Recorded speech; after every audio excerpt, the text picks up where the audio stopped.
다 하나님의 영광을 위하여 하라 하는 말씀입니다. 우리가 아는 대로 김영삼 대통령이 국가장으로 지난 주간에 제 영면을 하셨습니다. 중학교 때부터 자기 책상 앞에다가 써붙인 것은 나는 이 나라의 대통령이 되겠다.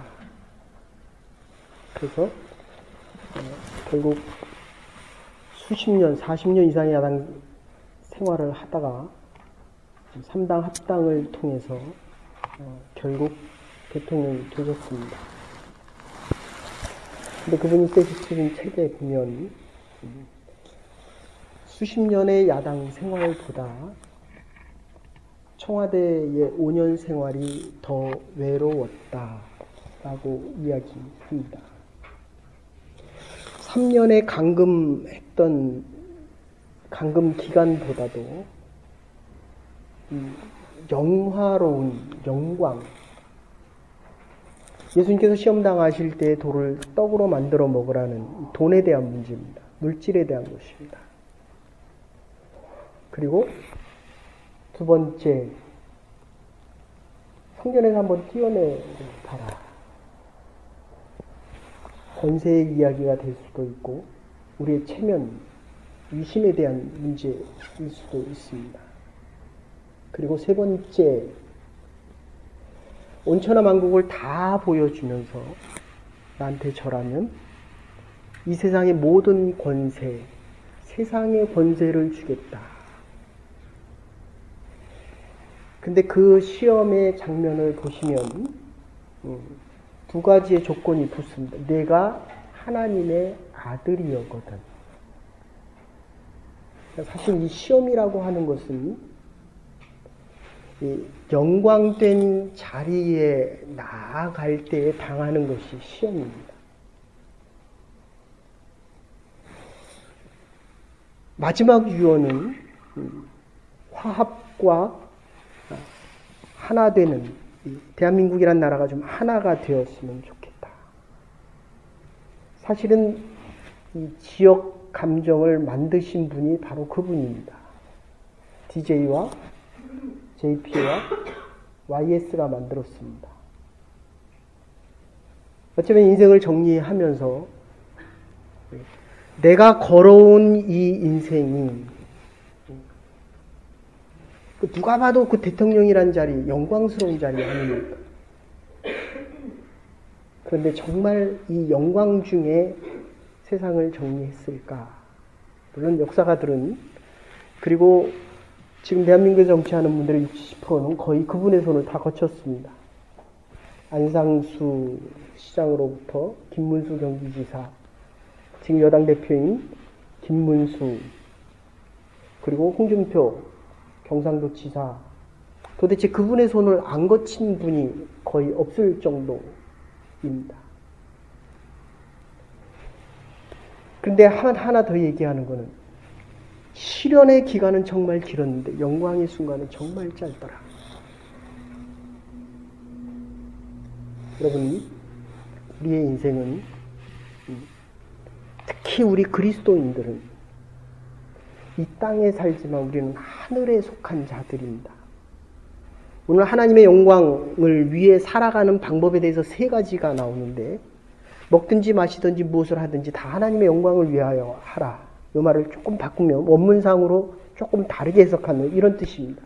하나님의 영광 중에 살아가는 자들은 먹든지 마시든지, 교회 안에 있든지 밖에 있든지, 심지어 하나님의 사랑에 밖에 있다라고 생각할 때조차도 하나님의 자녀들은 하나님의 영광 중에 살아갈 수 있다.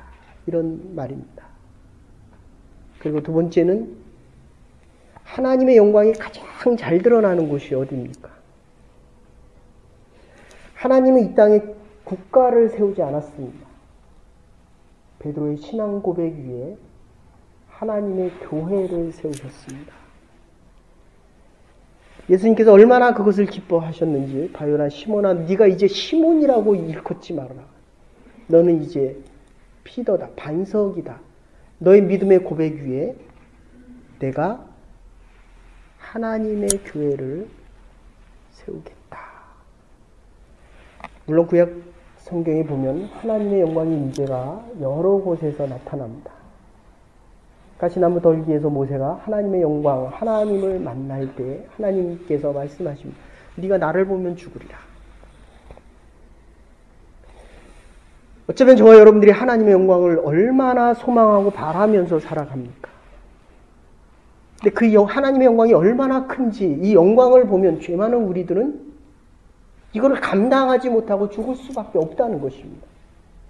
그래도 하나님께서는 우리 인간들을 긍휼히 여겨주셔서 하나님의 법을, 율법을 통하여 살 수 있는 길을 허락하시고 살아날 수 있도록 하나님이 호렙산에서 모세를 만나주는 장면이 나옵니다. 그리고 이사야 선지자를 성전 안에서 만나 주십니다.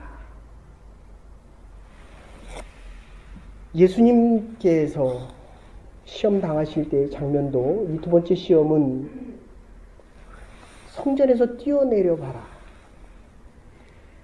이게 참 보면 지금 하나님의 아들을 하나님을 사단이 시험합니다. 그러니까 사단아 물러가라 라고 하는 장면은 16장 16절에 베드로가 예수 그리스도를 주로 고백한 후에 한 6절 7절 가면 베드로가 십자가 지지 말라고 할 때 예수님께서 사단아 물러가라. 하나님을 대항하는 자. 하나님이 하시고자 하는 일, 하나님의 영광이 드러나는 그 일을 막는 자들에게 하는 이야기입니다. 두 곳에서만 나오는 것입니다. 세 번째, 이 땅의 모든 권세를 다 너에게 주겠다. 권세가 누구에게 있습니까? 하나님께 있습니다. 이 하나님은 예수 그리스도라고 하는 하나님의 자녀인 예수 그리스도에게 이미 있는 영광입니다. 이것을 사단이 말을 바꿔서 이야기하는 겁니다. 여러분들 사단의 전술은 늘 지금 하지 마라. 십자가를 왜 지금 지냐? 조금만 이따 지어라. 지금은 네가 고난을 당할 때가 아니라 영광을 얻을 때라고 이야기합니다. 지금이 아니라고 이야기합니다. 오늘 예배를 드려가냐? 다음 주에 가면 되지. 순서를 또 바꿉니다. 네. 지금 네가 할 일은 지금 그 일이 아니라 지금은 네가 비즈니스를 좀 더 열심히 할 때니까. 제가 이런 분들 참 많이 만납니다. 전도를 하면 그분들의 대답은 늘 비슷합니다. 목사님, 제가 이 비즈니스가 좀 셋업이 되면 그때부터 교회 나오겠습니다. 참 여러분에게서 참 많이 들었던 이야기입니다. 하나님의 말씀을 들으면 우리가 결단을 하고 새로운 시작이 이 땅에서 이제까지의 삶이 죽어야 하나님 안에서 새로운 시작이 가능한데 늘 하는 얘기가 지금은 아니라고 이야기합니다. 세례 받으십시다. 많은 분들이 세례를 받았지만 어떤 분들은 다음에 받겠습니다. 근데 다음에 받을 수 있는지 없는지 어떻게 합니까? 내가 지금 이 하나님의 일을 하지 않으면 다음에 하나님의 일을 할 수 있는지 없는지 어떻게 합니까? 그래서 케고르가 우리 인생에는 두 가지의 탄생인데 하나는 엄마 뱃속에서 태어나는 것이요. 다른 하나가 있다면 하나님의 부르심에 응답하여 하나님의 일을 감당하는 데 있다. 사명자로 부르심을 받는 일에 있다. 하나님의 일을 위하여 먹든지 마시든지 무엇을 하든지 이게 하나님의 일이라는 것입니다. 사랑하는 여러분, 지금 이 자리에 나와 우리가 예배드리고 있는 것이 하나님의 일이기를 믿음으로 고백할 수 있기를 간절히 바랍니다. 하나님의 부르심에 응답하여 믿음으로 신앙으로 고백하여 하나님의 일을 하고 있는 사람들에게 주어지는 가장 소중한 일. 먹든지 마시든지 무엇을 하든지 다 하나님의 영광을 위하여 하는 것입니다. 하나님의 사람들이기 때문입니다. 피카소가 그림을 그리는데 그가 쓴 책에 보면 나는 찾지 않고 나는 발견한다 이런 표현을 합니다. 이미 다 있는 거라고. 그러니까 우리 신앙적인 고백으로 하면 하나님께서 이미 다 우리에게 말씀을 해주셨습니다. 자연을 통해서 그리고 말씀을 통해서 믿음의 선지자들을 통해서. 그리고 한마디 더 합니다.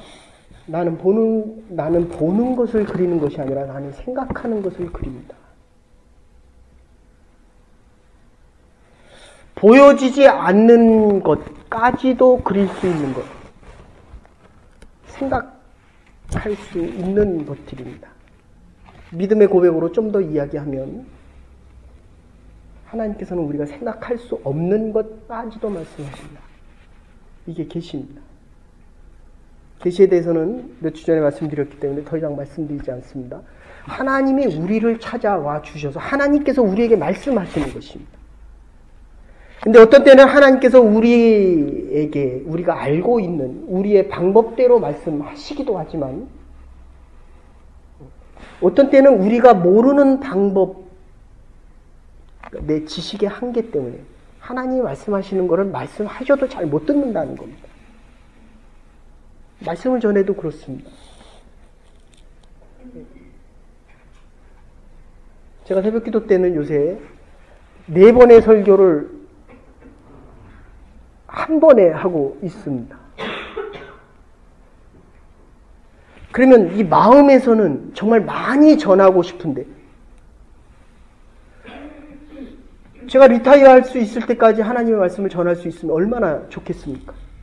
근데 3번째 쓰러지고 보니까 죽음 앞에서 3번을 지나고 나니까 하나님 부르시면 가는 겁니다.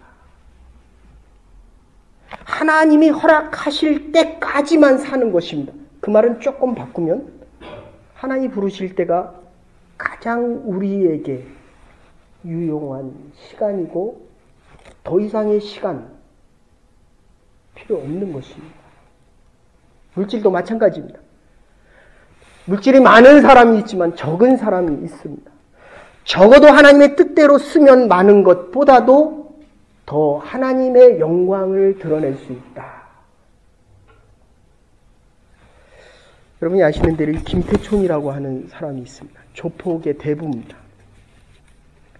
그분이 형무소에서 이렇게 컨버전을 하고 나와서 했던 첫 번째 얘기가 우리는 평생 교도소나 다니는 실패한 인생을 살았는데 이젠 정말 교도소 들어가는 게 너무너무 지겹다.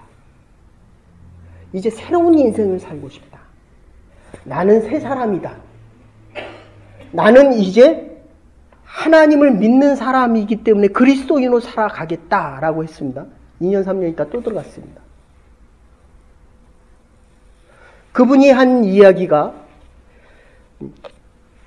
내가 일평생을 조폭의 대부로 살았는데 정말 두목은 내 뒤에 있는 움직이지 않는 보이지 않는 손이라 이런 이야기를 합니다. 하나님을 믿고 나니까 자기 인생이 얼마나 부족하고 한계가 있다는 걸 이제 아는 겁니다. 그런데도 남의 것을 보면 훔치던 이 몸이 결국 그 일을 또 하기 때문에 보이지 않는 손이 움직이는 대로 움직여서 하는 것이 아니라 자기가 하던 일들을 다시 행하기 시작한다는 겁니다. 아이비 대학 나온 1000명에게 물었습니다. 당신은 지금 어떻게 살고 있습니까? 한 주 동안 어떻게 살다 오셨습니까? 3분의 1이 그럭저럭 삽니다. 또 물어봤습니다. 당신은 어떻게 삽니까? 마지못해서 이곳에서 살아갑니다. 세 번째는 정말 죽지 못해서 살아가고 있습니다. 여러분들 이거 이상한 거 아닙니까? 우리는 그 아이비 대학이라는 데 우리의 자녀들을 보내고 싶어서 얼마나 그리고 그 대학을 가면 얼마나 영광스럽다라고 이야기를 합니다. 근데 막상 그 안에 살아가는 사람들을 물어보면 단 3%만이 내가 이곳에 와서 행복하고 나의 목표와 목적을 찾아서 살아가고 있다라고 이야기합니다. 지금 하나님께서 우리에게 얘기하십니다. 먹든지 마시든지 무엇을 하든지 내가 너희에게 생명을 주었으니 다 나를 위하여 살아가라. 분명한 목적과 목표가 있다는 것입니다. 그런데 막상 물어보면 정말 하나님의 영광 중에 살아가는 사람들이 그렇게 많을까? 그래서 박스터라고 하는 설교자가 그렇게 이야기합니다. 우리가 마음에 기쁨과 평안이 없는 이유는 너무 간단하다. 하나님의 영광을 위하여 살아가고 있지 못하기 때문이다. 이사야 43장 7절에 이렇게 이야기합니다. 물은 내 이름으로 일컫는 자, 곧 내 영광을 위하여 창조한 자들을 다 내게로 오라. 그들을 내가 지었고 내가 만들었기 때문이라고 이야기합니다.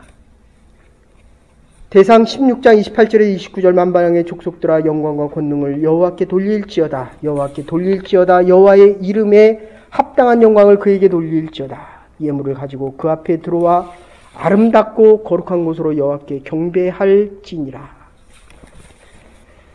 사도행전 12장에 보시면 22절을 보시면 여러분들이 아시는 대로 헤롯에게 사람들이 그렇게 이야기합니다. 말을 너무 잘하니까 당신은 신이다 라고 이야기합니다. 우리가 인생을 살아가다 보면 사람들이 우리를 높일 때가 있습니다. 당신은 참 믿음이 좋습니다. 그럴 때 우리가 정말 생각지도 않고 우리가 나와야 될 말이 뭡니까? 이건 나의 믿음이 아니라 하나님께서 주신 믿음 때문에 내가 이만큼이라도 믿음을 지키며 살아갈 수 있습니다. 당연한 얘기 아닙니까? 사람들이 헤롯을 보고 이렇게 이야기합니다. 당신은 정말 신이다. 헤롯이 자기가 신이다 라고 얘기한 것이 아니었습니다. 여러분들 목회자들도요, 설교 잘하고 싶습니다. 우리가 다음 주에 오시는 목사님, 내일 장신동문회 모임도 있는데 목사님들이 굉장히 많이 오십니다. 근데 그분은 보통 성도님들에게는 그렇게 인기가 별로 없습니다. 물론 대형교회를 이루신 분이지만 40년 동안을 한 교회에 있으셨는데, 우리가 어떤 사람을 볼 때 스스로를 잘생겼다고 생각합니까? 못생겼다고 생각합니까? 그냥 넉넉하게 생겼습니까? 이게 지금 보는 관점이 다르거든요. 제가 보기는 저보다 잘생겼으니까 잘생긴 거예요. 예? 저보다 잘생겼으니까. 그러나 잘생긴 아이돌 가수에 비하면 조금 못생겼을 수 있거든요. 그죠? 여러분들 목회자가 보는 목사의 상과 성도님들이 보시는 목사의 상은 다를 수가 있습니다.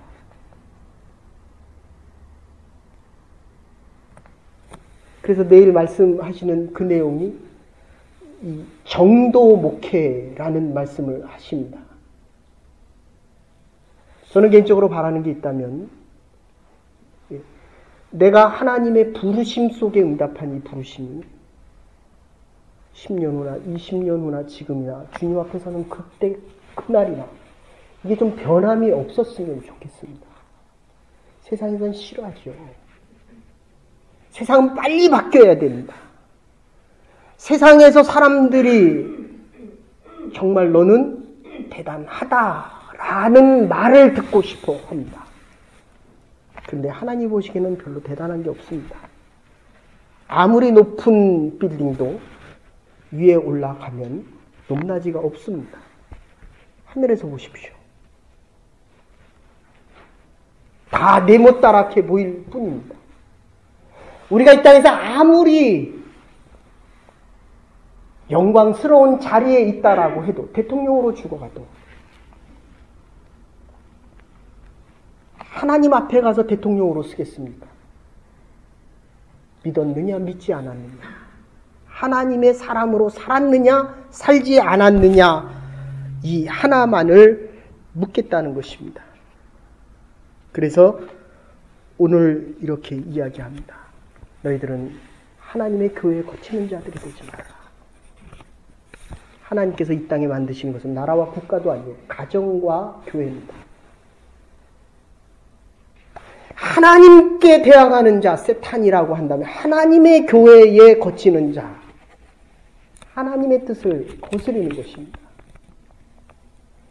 여러분들, 우리가 신앙생활을 조금 오래 하다 보면 조금 이게 잘못 언더스탠딩이 되는 경우가 있는데, 내가 교회를 열심히 봉사하는 것을 목회자나 재직들 또는 중직들을 위해서 열심히 하는 것처럼 우리가 조금 잘못 생각할 수가 있습니다. 아닙니다. 죄송한 얘기지만 찬양 열심히 준비했을 텐데 하나님을 위해서 준비했습니까? 우리 성도님들을 위해서 준비했습니까? 내가 이거 지금 하나님 앞에서 부른다라고 생각해 보십시오. 제가 여러분 앞에 설교를 준비합니다. 그러나 두렵고 떨리는 것은 잘하고 싶은 마음은 있지만 바로 전하고 싶은 마음, 하나님의 진실된 마음을 전하고 싶은 이 마음, 하나님 앞에서도 부끄러움이 없는 이 마음을 가지고 하나님 앞에서 전하는 것입니다. 하나님의 말씀을 전하는 것입니다. 교회에 거치는 자 되지 마십시오. 가정과 자녀가 복을 받을 수 있는 유일한 길입니다. 똑똑한 거 필요합니다. 그러나 그보다 더 중요한 것은 우리의 믿음을, 하나님을 향하여 살아가는 그 모습을 보고 우리의 자녀들이 살아가는 것입니다. 세상을 잘 알고 좋은 잡을 가지고 세상에서 행복을 얻을 수 있는 거 얼마나 소중합니까? 그러나 하나님을 모른다면 영원히 죽는 거 아닙니까? 이제 영원한 새로운 영생의 삶이 시작되어야 되지 않습니까? 대통령을 위해서 40년, 50년, 60년을 살았는데 영광이 너무 짧다는 거예요. 영원히 사는 삶에 비하면 우리의 삶이 얼마나 짧습니까? 그렇기 때문에 영원히 살 수 있는 이 영생을 얻어야 하지 않겠습니까? 마태복음 18장 16절에 이렇게 이야기합니다. 누구든지 나를 믿는 자, 이 소자 중 하나를 실족해 하면 차라리 연자맷돌을 그 목에 달리우고 바다에 빠뜨려 오는 것이 나으니라. 여러분이 아시는 교회, 한국에 아주 큰 교회, 대형 교회, 수십만 명이 모이는 교회 있습니다. 제가 관여했던 아는 분이 거기 계셨기 때문에, 그래서 그 주위에 강남 지역의 홍등가에 계신 분들이 이 교회에 가서 우물가 선교회를 만들었습니다. 이게 담임 목사님이 설교에서도 하셨던 분입니다. 그리고 저희 목회자들이 모이면 스스로 아파하시면서 고백하셨던 것입니다. 근데 그분들이 집사가 되고 권사가 되니까 자꾸 말을 하는 거예요. 저 여자 몸 파는 여인이었다. 자꾸 수군댑니다. 어떻게 몸 파는 여자들이 권사가 되고 교회의 지도자가 될 수 있느냐? 지도자가 될 수 있죠. 그분들은 몸만 팔았지만 우리는 마음도 팔고 살아가지 않습니까? 우리의 양심과 하나님을 모른다고 하며 살아가지 않습니까?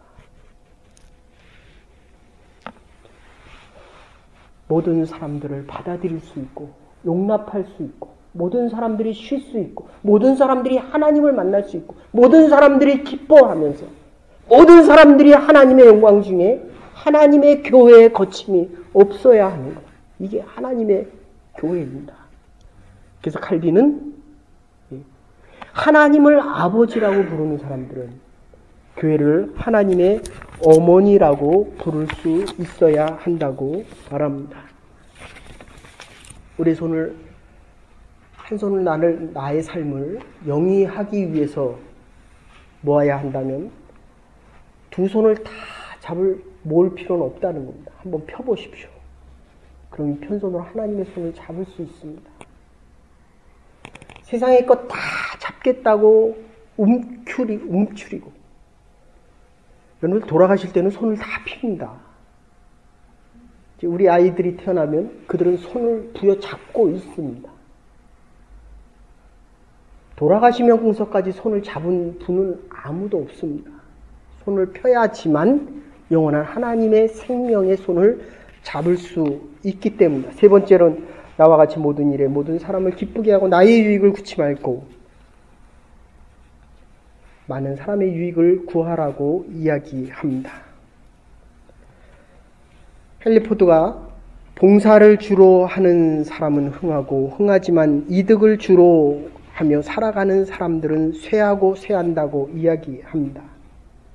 슈바이처 박사도 봉사할 줄 아는 사람만이 진정으로 행복을 안다고 이야기합니다. 우리가 아는 미국 대통령 중에 1821년 미국 20대 대통령이 있습니다. 이분은 얼마나 가난했는지 어머니가 책을 사주지 못해서 공부를 제대로 못했습니다. 그래서 어머니가 늘 미안하다 하더라. 내가 너한테 책 하나 제대로 사주지 못하고 네가 앞으로 어떻게 살아갈지 참 미안하고 너무 미안하다. 그럴 때 이 아들은 늘 얘기를 했습니다. 어머니 걱정하지 마십시오. 불행하다고 생각하는 대신에 어머니를 생각하고 더 열심히 내가 노력해서 이 불행을 행복으로 바꾸겠습니다. 그가 미 대학의 총장이 된 후에 결국 나중에 미국 대통령 20대 대통령이 되었습니다. 취임식 때 3월 달에 취임식 할 때 미국 대통령이 앉을 수 있는 그 의자에 자기가 앉지 않고 어머니를 앉혔습니다. 어머니 이거는 어머니의 자리입니다. 그리고 연설할 때 그렇게 이야기합니다. 여러분, 나의 어머니 때문에 내가 이 자리에 있습니다. 오늘의 내가 된 것은 어머니의 은혜와 사랑 때문입니다. 그러기에 영광을 받을 이분은 내가 아니라 나의 어머니입니다. 하이든이 천지창조를 작곡했을 때 모든 사람들이 일어나서 박수치지 않습니까? 어떻게 이런 곡이 인간의 머리에서 나오고 그것을 노래를 부를 수 있는가? 막 박수칠 때 지휘자가 2층에 있는 사람 보고 이 박수는 저 사람이 받아야 됩니다. 하이든이 그게 있을 때 하이든은 다시 얘기를 합니다. 이 영광은 내가 받을 것이 아니라 나에게 단지 영감을 주셔서 내가 하나님 대신 쓴 하나님의 작품이기 때문에 하나님만이 영광을 거두셔야 합니다. 사랑하는 여러분, 예수 그리스도께서 우리를 위하여 이 땅에 오셨습니다. 그분의 사랑으로 우리가 죄로부터 구원을 얻어서 영광 중에 살아갈 수 있는 하나님의 사람들이 되었기에 이 자리에 모여 하나님의 교회에서 함께 예배 드리고 있습니다. 나의 유익이 아니라 너와 나의 유익. 그분이 영광되어질 때 우리의 인생도 영광된 인생을 살아갈 수 있을 것입니다. 이 영광 중에 살아가는 하나님의 교회와 여러분의 가정과 여러분의 자녀들이 될 수 있기를 주의 이름으로 축원합니다. 사랑과 은혜가 많으신 여호와 하나님, 오늘도 저희들을 불러주셨는데 하나님의 영광 중에 살아가는 믿음의 백성들, 부름받는 하나님의 백성들 되게 하여 주시고 이 땅의 짧은 영광을 위하여 우리의 인생을 다 낭비하며 살아가는 것이 아니라 하나님이 우리를 위하여 준비하신 그 영광의 삶을 위하여